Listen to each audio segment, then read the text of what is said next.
and you'll probably start seeing some bowling postcards since we talked about it. That's what usually happens with postcards. You start talking about something, then you start seeing them.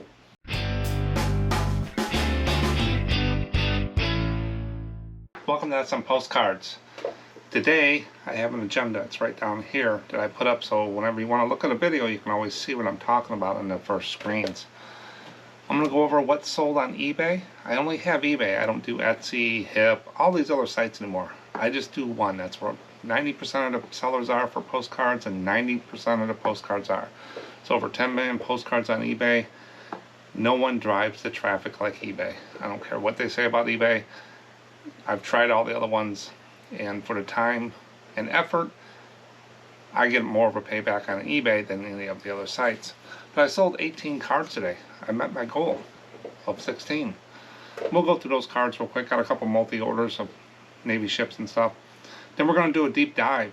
Bowling. You know, the sport of bowling. Bowling postcards with bowling alleys and stuff like that. I wanted to get a little bit more involved because I got a pack of bowling cards and I want to do a deep dive on those and learn a little bit more about them. And then after that, I'm going to go to a poll. I put this poll out a couple times a year.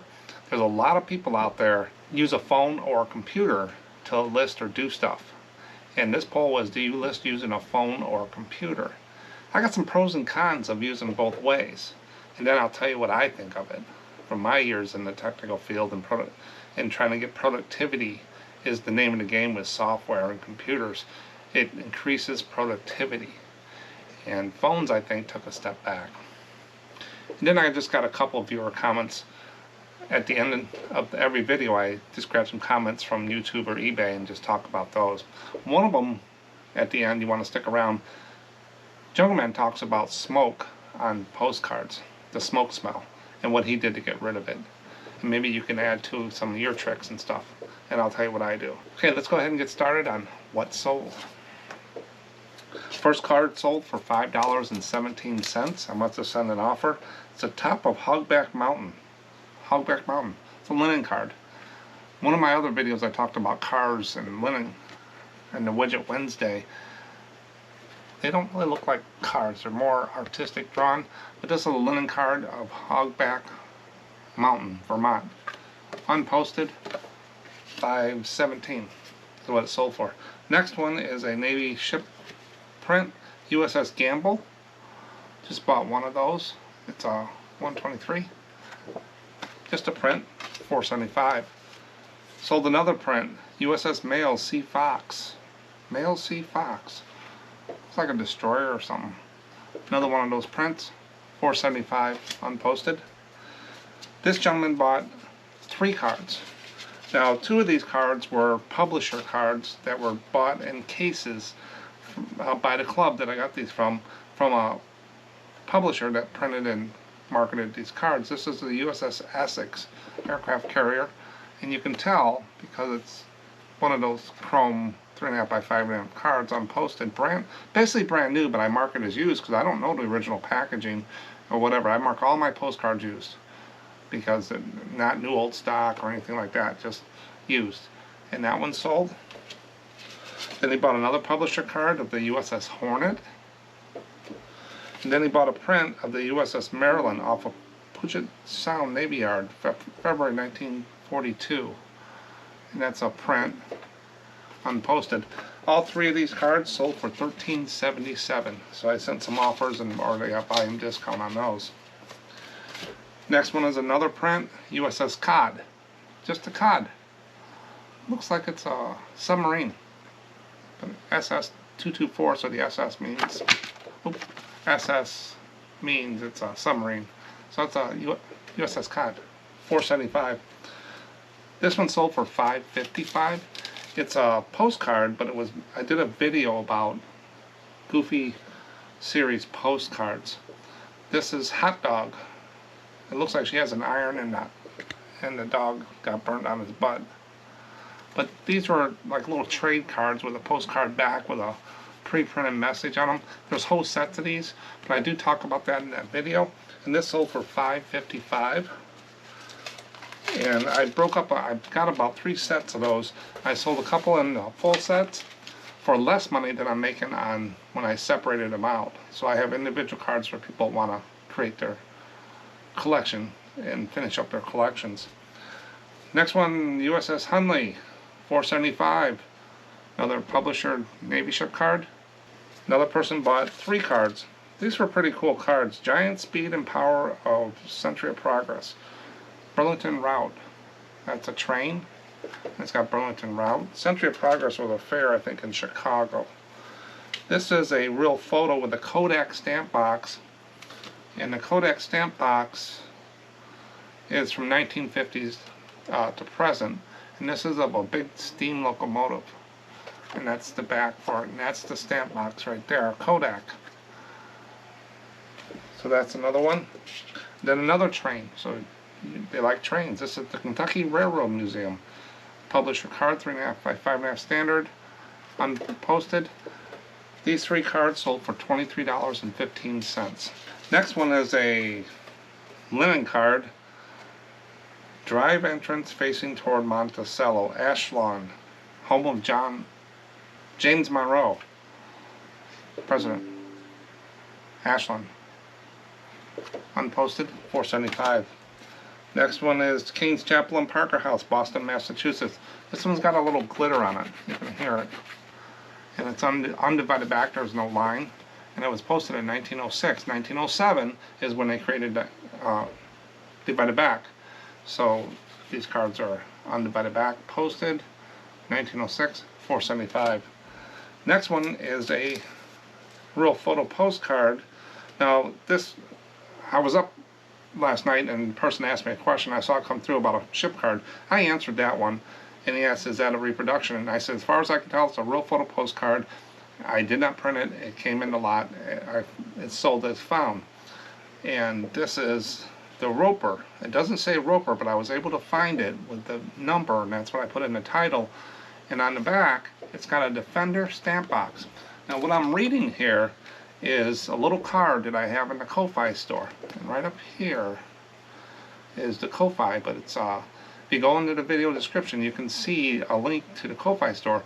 I also have the eras. I put them in a semi-rigid folder, and I can look at it. But these are the top ones I see, and they're for free. You can print them out, or if you want a card like this, I can mail the cards to you for like $1.50, just for the price of mailing my time and stuff like that.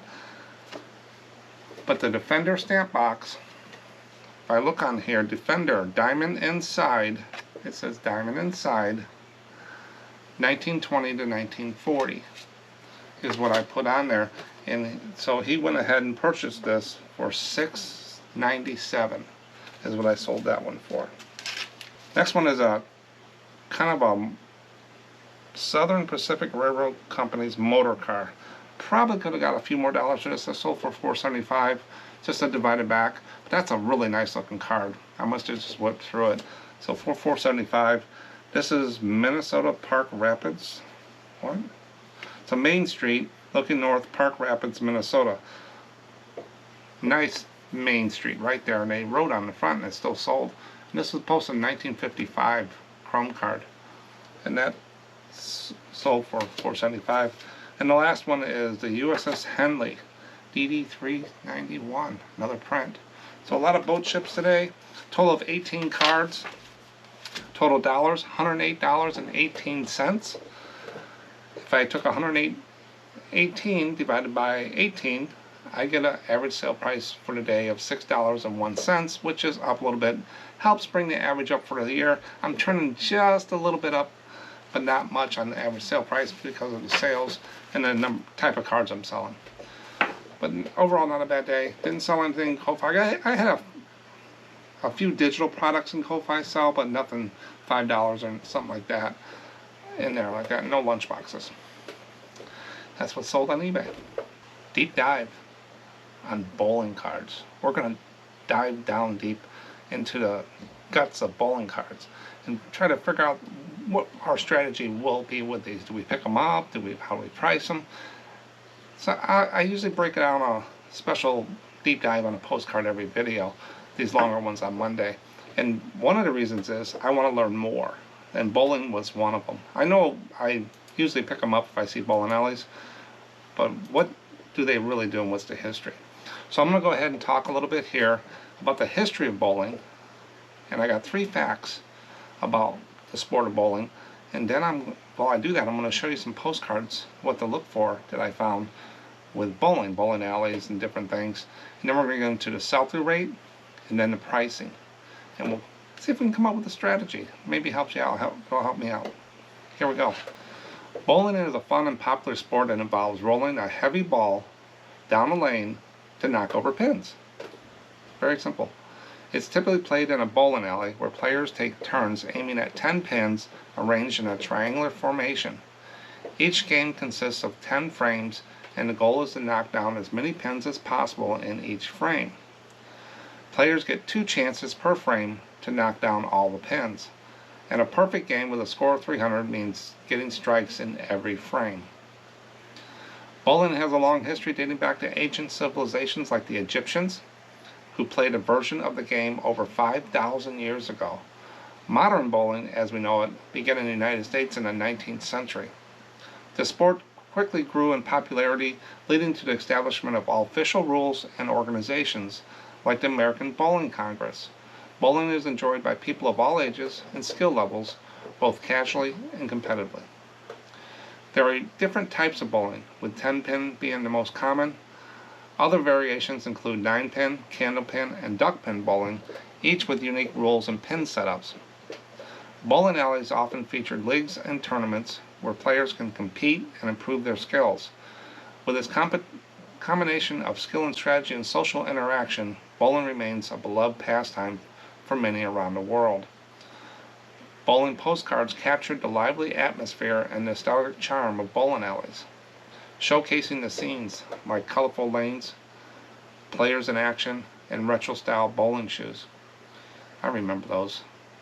These postcards often feature vibrant images of strikes, spares, and iconic pins, invoking memories of friendly competitions and fun nights out.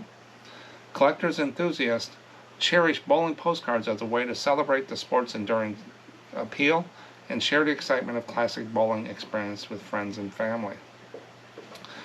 Bowling balls were originally made from wood, and later hard rubber is the first fact. But some were even made from exotic materials like polyester and urethane in the search for the perfect roll and spin. The second fact, there's a bowling lane inside the White House, installed during President Harry S. Truman's administration in 1947. It's been a unique amenity for presidents and their families to enjoy private bowling sessions right in their residence. I think we've seen different photos of different presidents when they come in about that bowling alley. It's pretty cool. In ancient Egypt, a form of bowling was played in burial tombs. So in tombs, they were playing bowling.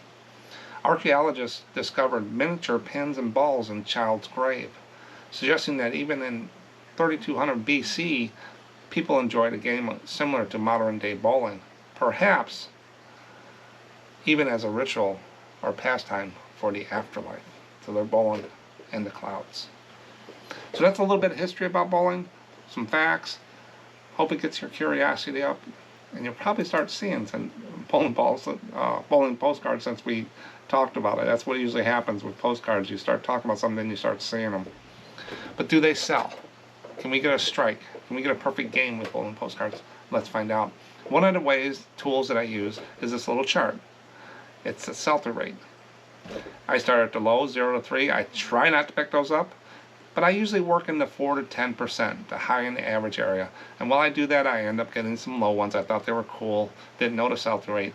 But doesn't mean that they don't sell. No, they all sell, but the ones in green, you'll see how I do it in a second, this gives me a little better knowledge of data directed. And while I'm looking for the average, I find the really high ones, the real photo postcards, the really neat ones, the Halloweens. I usually pick those up, but I focus in on 4 to 10%, and I find the higher ones as I go. If I just chase down the high ones, they're few and far between sometimes. You got to pay up on them, but what pays the bills is the average and high cards for me. I always pay my bills every month. At the end of every month, no matter what days are bad or good, I usually end up okay at the end of the month. It doesn't fluctuate that much. But how I calculate sell-through rate, I just take and I put bowling ball or postcard bowling in eBay, and I select sold, which selects completed, and I take the sold number at the top, and then I unclick the sold button in eBay filter, and I get the listed. So we had postcard bowling, 128 sold, and 1,800 listed. You take the sold divided by listed, and then you times it by 100 to get a percent, and then I round up or down. Because people don't want it. Doesn't really matter if it's 7.2 or whatever. That's not going to change what you're selling. It's not enough difference to turn the boat. So I did that, and bowling came out with 7%. If you look at the chart, it's right on the top of the average into the high. So it's an average high. It's an average card to me. Average card. Now some real photos and some of the fancier ones and more unique ones, they sell themselves. I'm looking at average cards here. If I get a real photos of bowling alley and bowling teams, that's a whole different niche and a niche. You ask me. They sell themselves because they're unique. They're probably one of a kind most of the times, or not a lot of them, or a certain town. Where the average cards is what I'm looking at here. So this is an average card to me.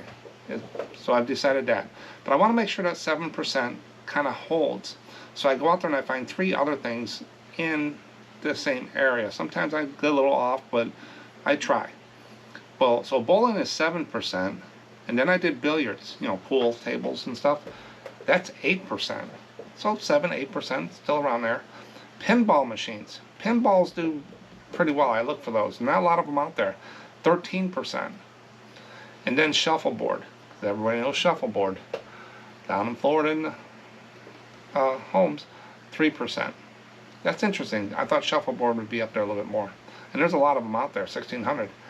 So I would say 7%, average card, 4 to 7% is holding. It's in there. So that's sell-through rate. Done with that. That's how easy it is.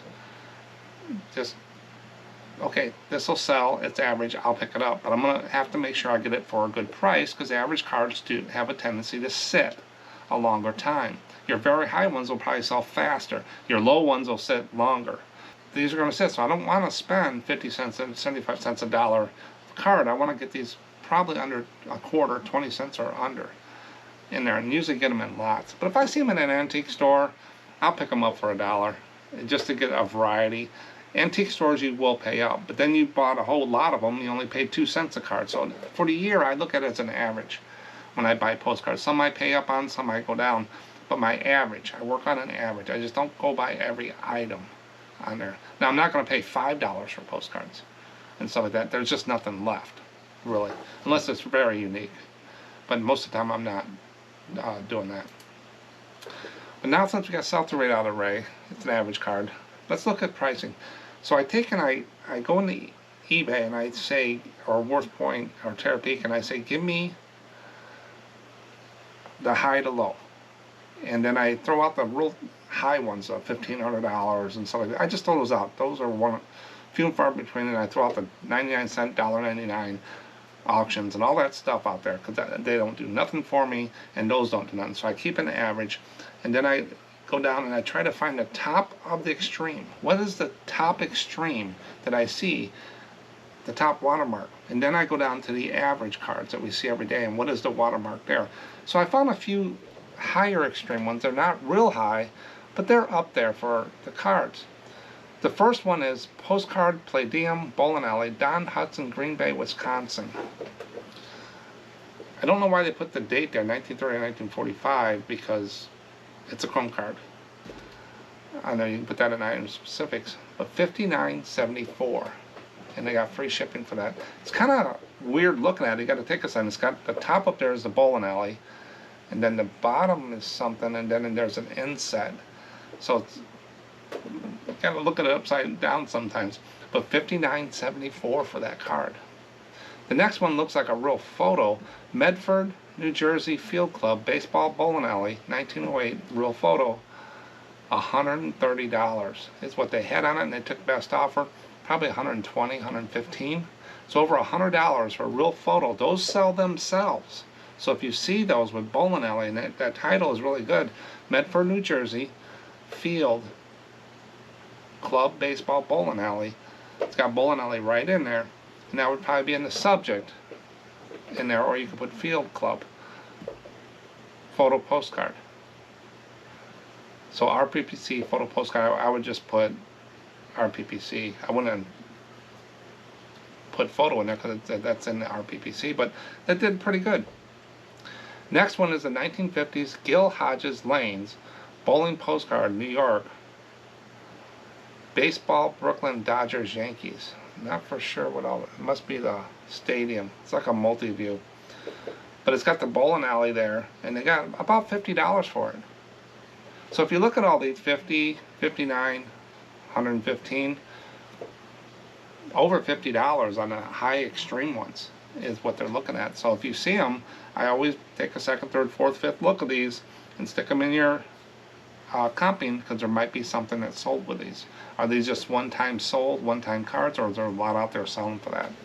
But that's the extreme pricing. Next, let's get into average cards you're going to find in lots, you're going to see around and stuff like that, and the high watermark in those. And you're going to see a difference from $50 to $100, like this one here. Postcard, Pennsylvania, Akron, Pennsylvania, the Dutch Bowl Bowling Alley, 1950s. Nice outside shot of the bowling alley. It's got free shipping. It's got, $13 for that. So a chrome card of the outside of a bowling alley in a certain town, and they have the town in there, Akron, Pennsylvania. They got bowling alley in there. So $13. The next one's another one, and I picked these two for a reason, because they're the outside of the buildings. 1960 Arizona Phoenix Melrose Bowling Alley exterior, mint. I wouldn't use mint and stuff like that, because my mint is different than your mint and stuff like that. And I want putting years and dates in the titles. I mean, people know and stuff. $13. Is it the same seller? Not for sure. It's a little different title, but those are $13 a piece, and they're just the outside of a bowling alley. I'll pick these up. I'll get $13 for a postcard I paid, $1.50 for, a quarter. And then you get down these. I don't see a lot of them. I did a video on them, but the bowler, it's called the bowler. Vinegar Valentine, 1906, Arthur Livingston postcard bowling. So someone knows about Vinegar Valentine. I did a video on Vinegar Valentines. They're rude postcards. But what are they? Let me go through the definitions, and you can go watch that video on Vinegar Valentines. You might have some you didn't know if you don't know about those. But a Vinegar Valentine postcard was a 19th, early 20th century card designed to insult, featuring sarcastic rhymes and unflattering illustrations. These cards mock the recipient's looks or behavior, offering a sharp, often humorous twist on the traditional Valentine. I find not political correct as much anymore, but you can see some of these in that video that are just rude. But that's a Vinegar Valentine, and that's sold for $10, $9.95, and $2 shipping, so $10. And that's got bowling on there, the bowler. So you want to look for those Vinegar Valentines. It's an older video I did. A lot of them out there, different types, just like those deep dives, special topics, whatever. But that's one of them that I don't see a lot of them. I get them, I see a bunch of them in the box. I know they're average, a little higher, but they don't sell. They sit like other cards, but they do sell. But this one, they got $10 for this one.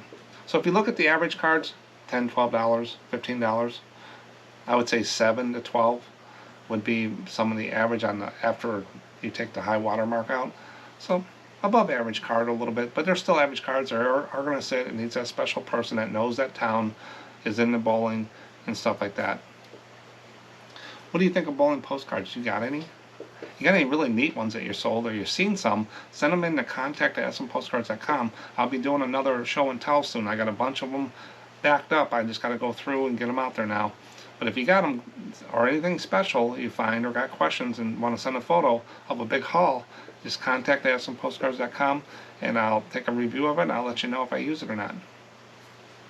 That's bowling, guys. Get a strike on them. Who knew? Now, this one's a poll this week. I put this out a couple times a year because it's a sticking point with some people. They think they got the best mousetrap. They think they're doing it the best. They just started 2 weeks ago selling postcards, and they think they got it all figured out. They don't. It takes good 3 to 6 months to really understand and get a rhythm. And I try to help people with this. And the pros and cons I'm going to go over about using a computer or a phone to do your listings.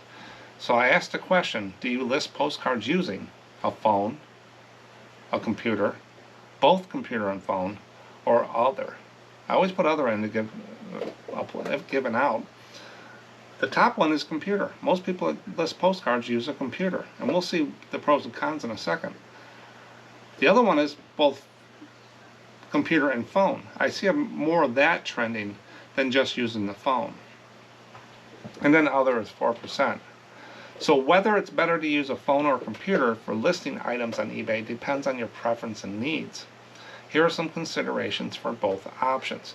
So before you pick a side and say, I do it this way and that's the only way to do it, or I do this and stuff like that, you have to be humble in this game. You have to do changes and listen to different sides of it, and sometimes you can come up with what you do and make it a lot faster. But some people just will not change because they've said it too much that they're perfect at it and stuff. Those are the people that will end up failing a lot because they want to do it their way, and that's not the right way. And there's really no right or wrong. Let me rephrase that. Best way of doing things. So I'm going to go through the pros and cons. First, I'm going to go through the phone, and then I'll go through the computer, and then we'll come up with a summary. So using a phone. Pros. Convenience. Phones are portable, allowing you to list items from anywhere, even while you're on the go. This is ideal if you want to snap quick pictures and create listings immediately. So the convenience factor is a pro with a phone. You can carry it around and do things. Camera integration is another pro. Most smartphones have high quality cameras that can take clear pictures. You can easily take photos and upload them directly to eBay app without transferring them to another device. Convenience, camera integration, that's another reason. Another pro. Then app features. The eBay app is user-friendly and optimized for mobile use, offering intuitive touch controls and easy navigation. Again, convenience is what this is. Remember the word convenience. Barcode scanning. Some phone apps allow you to scan barcodes directly, which can speed up the listing process, especially for new and standardized products with UPC codes. Yeah. So basically the pros are all around convenience and portability. Now there's some cons to using the phone. Limited screen size. Smaller screens may make it harder to see all the details, especially if you're managing complex listings or need to view multiple windows at once. So one of the cons is you got limited screen size. No matter if you got a laptop in your back pocket or whatever, that's still limited. Typing and editing. We'll get back to that in a minute. Typing long descriptions or editing photos can be more cumbersome on a phone, and this might slow down the listing process or result in less detailed listings. I can tell you right now, I can type faster than anybody can take one finger and use their phone and move stuff around. I don't care who you are, I can still type faster and use my mouse and get my listing done a lot quicker than someone sitting there doing all that on their phone.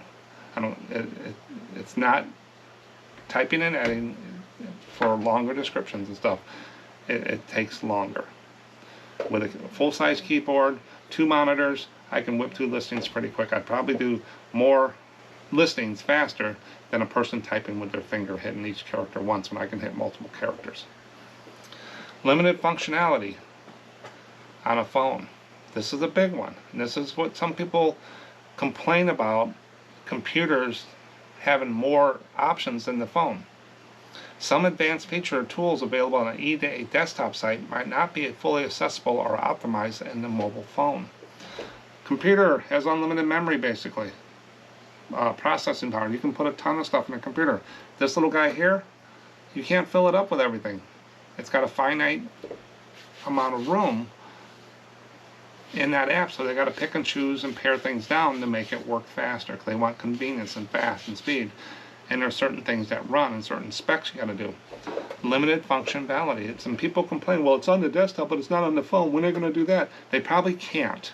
They're going to change up a few things, different things. It changes. When they upgrade the desktop, it might not have made it to the phone, or the phone app was upgraded, but they're different teams, different programming. When you push things out, you got to test each one. When you do stuff on the desktop app, you got to test and regression test, make sure you don't break anything, and then you got to do it for mobile. Different teams. You got Apple App Store, you got Google Store, all these different things you got to deal with. And they got to get tested. And when you see a new button out there, it doesn't mean it was just done yesterday. It probably started 2 months ago when they were doing the whole plan they got. So it just doesn't, someone's just not there pushing buttons. There's a whole plan about migrating applications. There's a whole development life cycle of applications.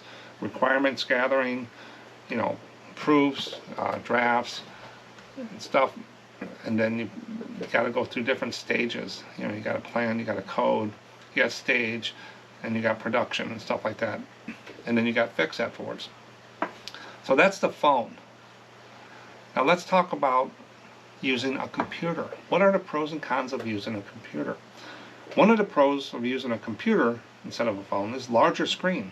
A bigger display makes it easier to see details, compare items, and navigate multiple tabs or windows.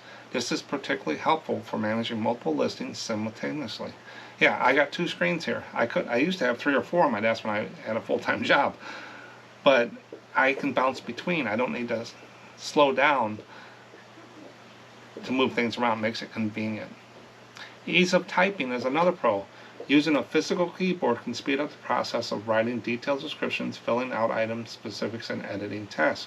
Yes, that's what I just talked about with the keyboard compared to one little finger. If you want to be proficient, you need a full keyboard, in my opinion. Advanced features is another pro of a computer. The desktop version of eBay may offer more advanced features, tools, and customized options not available on the app, such as bulk listing tools and advanced photo editing. There's some things, like I said, you cannot get in a phone because it just hasn't been made for it, or there's not enough room, or it slows it down, or oversized, where on a computer, they put everything and they stuff on there. Another pro for computer, better multitasking. Computers are generally better for multitasking, allowing you to research, compare prices, and handle other tasks without switching devices. Yeah, I got all my tabs open for WorthPoint, TerraPeak, eBay, all this stuff, in Google Image and stuff. I just click on the tab, drop the picture, everything's right here. On a phone, you got to change screens, you got to move it around, you got one little finger, you're constantly moving it. Your wrist is going to get more tired and stuff. But productivity is a key to software. That's why they use hotkey. That's all. The whole thing about Apple and mostly Microsoft Office is productivity. Remember the years when they had all those desks in a factory and they're all receptionists or people typing stuff? Now they're down to 2 people because the computer did that. It's more easier to use. And printing, there's not memos running around, there's email. So the computer has done wonders, and everybody's worried about AI. Well, just look back during when the computers came out and what it did. It changed the world. It changed the jobs. I always tell people, don't be worried about AI. Go learn AI or learn computers. If that's the way it's going. Don't fight it. Run with it. But I got 2 cons here for using a computer. One, it's less portable. I'm not going to put my computer in my back pocket. And I'm not going to be able to do that while I'm sitting waiting at the dentist office. Computers are less portable, so you're tied to a specific location. Laptops you can move around, but phones are a lot more portable. You need to transfer photos from your phone or camera to the computer unless you have a webcam or other camera setup. Another con of computers, setup time. It may take longer to start the process, especially if you need to set up a camera, transfer photos, or use multiple applications to prepare your listings. Yeah, so if you want to transfer to an SD card and stuff, it might take a little bit, but in the long run, it's just not as portable as a phone. Conclusion. For quick, casual listings, if you're listing a few items and need convenience, using a phone might be a better choice. For detailed or high volume of listings, if you're listing many items, need to write detailed descriptions or require advanced features, a computer is probably more suitable. So you pick and choose to what you're doing on there. Some sellers find it effective to use a combination of both. A hybrid method. Taking photos and starting listing on their phone for convenience, then finalizing details and managing listings on a computer for better control and advanced features. I'm basically a computer. I scan to my computer. I list on my computer. I don't do much with my phone at all. I just find it's more cumbersome. Having as many listings as I do, it doesn't show me exactly. It takes a while to see what I want. I don't even do offers from my phone. I just don't like it. Tapping stuff, I can walk by my computer, do a few things on my screen, it's always up, and I'm done. I'm not a phone user. I don't get into Facebook and Instagram and stuff like that. I do have SMPostcards on Facebook, Instagram, Pinterest, but I don't go in there and correspond and do all my life in Facebook. I don't put my life like that out there and stuff, and it attracts the wrong people. But I did a Widget Wednesday about social media, the social media part of eBay, and that's basically the only thing I do with it. And you can watch that video, and I talk about that section. But I am not a pro phone thing. If you're going to be a serious reseller and you're doing everything on the phone, I would totally reconsider that and go to a hybrid method, or use a computer more. You're going to be a lot faster, you're going to be a lot better, more detailed, and you're going to be able to do things that you cannot do with one finger going like this. Now, if you can't afford a computer and stuff, you use what you got, is what I tell them as they build up. But if you're going to do a lot of listings, which Postcards takes, it's a lot easier to have two screens and just flop them back and forth and getting them done. You got to get them up there. You can't spend a lot of time on these $4 to $5 postcards, or you're losing money. And that's how you got to think about business. Well, they'll say, well, I got nothing but time. But time is worth something to. And as the better you get at it, your time is worth more experience and stuff. So what do you guys do? Are you all phone people? Are you all computer people? Are you going to hold the line and say, try to prove everybody to go to phones? I see that so much. So one of the topics I don't bring up, politics, religion, or phone and computer. People ask me all the time, what do you think's better? I just turn the question around and say, what do you think's better? And let them get it out of them, and then we can have a conversation. Because just like Apple and Microsoft Windows, some people, they don't understand there's a difference. If you want a nice, engineered, well-rounded corner, a lot of thought put into it, a lot of research and development, you're going to pay for that. And that's Apple. Their stuff works. It's really good. I do have Apple stuff here. I have a MacBook and stuff like that, but I also there. Windows is put it in a box, get it out to businesses. We've had tens of thousands of computers out there, laptops that we worked with and managed. They just come in a box, open them up, throw them on a desk. If it breaks, you get another one. You don't do that with Apple products because you pay more for them. But they're great for video editing. They've really found a niche and stuff like that. But it doesn't mean your life stops if you don't use an Apple computer or a Windows in there. One of the drawbacks of Apple is their folder management. I do not care for their Finder and all that stuff. I like Windows folder management, File Explorer, a lot better, and that's what I'm used to. But I can go back and forth, but I tend to folder management, so like that. I really like what Windows does. But it doesn't mean I'm hard fast not ever using something, and that's what you want to make sure you don't fall into that trap. Saying that's the only way I'm going to do it, and that's it. I'm successful. But if you're doing it a certain way, that's the way you like it, it's your business, do it. But I just gave you the pros and cons. I got a couple comments here from viewers that participated in the poll.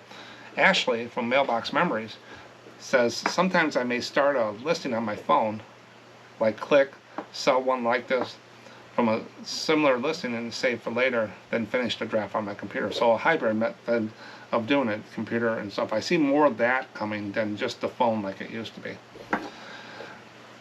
Thanks, Ashley. Then Lisa said, I just use my phone to send offers. So she just uses it for offers. It's nice that I get pop-ups on that in my Apple Watch. I can see things come in, and then I'll go to the computer, or I'll just look at it. I don't bring up too much stuff on my phone. Messages can wait and stuff like that. Offers I don't do a lot of, so I'm not in and updated on my phone. And I drop it and leave it in different places sometimes. Thanks, Lisa. And then Mort Penn says, photos on phone, as I don't have a scanner, so he's using what he's got, which is fine. Everybody starts off like that. Then onto computer, as typing is so much easier. Exactly. And I can whip through the listings. Yes, you can really whip through them with a keyboard better than one finger. That's my opinion. Thanks, Mort. So that's computer and phones. The SMPostcards Ko-Fi shop has a collection of postcard supplies to meet your reselling needs.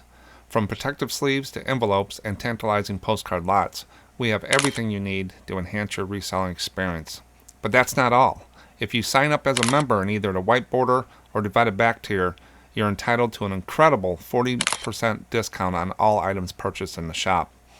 Whether you're a seasoned seller or just starting your postcard reselling journey, this discount is here to make your reselling experience even better.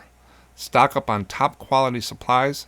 Visit the SMPostcards online Ko-Fi shop today and transform your postcard reselling to the next level. To see more, follow the link in the video description below. The last part of all the videos is the viewer comments. I only put 2 in here today. One of them is from Kevin, the postcard guy. He gets amazing real photo postcards. He's got a channel. Go out there and subscribe to him and check out his, when he gets a box of them, he goes through them. He's been doing it for a long time, has a lot of knowledge, and makes good money selling these real photo postcards. And he will tell you what he does. He's pretty straightforward with it and comments. He has a Facebook group and stuff like that. We talked about fire department postcards in that video I did about fire department postcards. Well, he specializes in these, in the real photo fire postcards. And this is a nugget from Kevin. Routinely, I specialize in real photo fire postcards and routinely sell them for $20 in the hundreds, into the hundreds each. Look for nighttime fire views, he says, horse-drawn fire wagons, and early motorized fire engines. So those are the 3 things. He said nighttime fire views, horse-drawn fire wagons, and early motorized fire engines. Just threw a nugget out there for us, what to look for. And that's what I look for in the videos. Keep at it and people got experience. Thanks, Kevin. Then this one, I get a lot of questions about this. Smoke smell, mildew smell on the postcards. I'll show you what Jungle Man did here, and he got rid of it. But I'll tell you what I do. Jungle Man 49. Mark, I bought a lot of 50 postcards, and when I opened the box, it smelled like my clothes the next day from being in a bar. The smoke smell gave me a headache. I put the postcards in a plastic container and put a piece of charcoal in the baggie, but I didn't zip it. I put the lid on tight and I opened it in about 3 weeks and most of the smell was gone. I took the cards and put them in the garage with the lid off the container for a couple of days and the smell was gone. I did this because there was some good cards in there. Yeah. So he got rid of the smoke smell with a charcoal thing, container, and he waited a couple months and he got rid of it. So that you can get rid of the smell and stuff. Some of it is just too bad. You just can't do it. I used to deal with it with the action figures and stuff people have in their basement, and just the nicotine. Sometimes I would just bring them to the flea market and put them in the sun, and they'd still be there. And I would tell people, I wouldn't ship them on eBay because people would open that box and smell a pack of cigarettes in there. But he got rid of it. What is your guys' way of getting rid of smoke smell on postcards? Do you even deal with it? Put it in the comments so people can see. There's cans of spray and stuff. I've tried it all. And I got tired of doing it. So whenever I get something that I can't touch or I bought it physically, sometimes you'll get some of that mildewy and smoke smell in there. What do you do with it? Me, I don't deal with it. I send it to a friend or it gets tossed. I don't try to clean stuff anymore. I did it a little bit before and I got tired of it, having boxes of the stuff sitting around, the smell. It just clutter to me. But Jungle Man took it to the next level, which I don't want to do anymore. So if I find, that's the bad thing about buying online, sometimes they don't tell you the smell and you get it and it's pretty bad. I would send it back if they didn't describe it on the smoke smell. I would just say, hey, this is yours. Most of the time people do describe if there is or they don't use them. But if you got your inventory and your smoke, don't put it around your stuff because you will get returns and people feedback. Stick your inventory somewhere else in there. And even vape, some of the vape stuff, the real fruity stuff like that, they have a oily type thing that's going to adhere to your computers. It's going to get around. It just doesn't go away, and it will be in there. So what do you guys do with that stuff? I don't deal with it anymore. If I get it, it goes to the side, garbage or whatever. I don't want to deal with it. Bowling postcards. Check them out. If you find some, again, send them in. Let us know about what you find.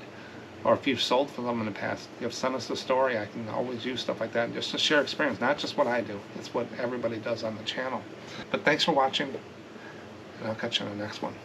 Here's some more of that new fish scenes I got. Bye.